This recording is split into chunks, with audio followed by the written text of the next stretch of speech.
Good afternoon nga guys, so welcome back to Ace Island One Adventure. So nandito tayo ngayon sa Gala Food Park na matatagpuan sa Pasay City. Malapit lang ito sa Double Dragon. Kung maglalakad kayo, walking distance lang yan. Then kung gusto niyo sumakay, baba lang kayo ng Walter Mars, tapat lang yan guys. So yun, so nakita nyo kanina sa entrance, yan yung arkilahan ng kimono nila. So hindi ko na masyadong na-check yung details kasi nga sasagitan tayo. Itutur ko lang kayo sa loob niya. Sobrang ganda guys. Pag-akit nyo para na kayo nasa Japan. So ano pang hinihintay nyo, punta na kayo dito ngayon. So ito yung start natin. Yan yung pinaka main entrance nya. Siyempre lagi may security guard para safe ang lahat ng bumibisita. More in Japanese ang pagkain dito. Wala kayong matatagpuan masyadong Pinoy. So ayan. Here's the coffee shop sa front ng entrance.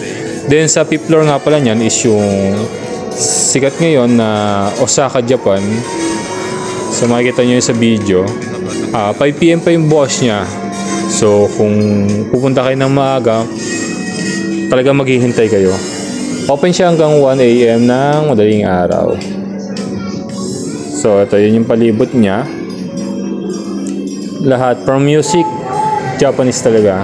Nakaka-refresh lang din. Medyo maraming tao ngayon. Kahit weekdays din tayo siya. So ito, napadaan lang kami dito kasi meron kaming area meeting. So dapat dito kami kakain, kaso nga lang yun nga punuan, so wala kaming pwestuhan, kaya lumabas din kami agad. So ito yung buong place nya. Maganda guys, sobra. So sa mahilig mag-pictorial dyan, eto na, ano pang hinihintay nyo. Gala ko na kayo sa susunod kasi sagit na talaga kami dyan. Very quick lang. Yan.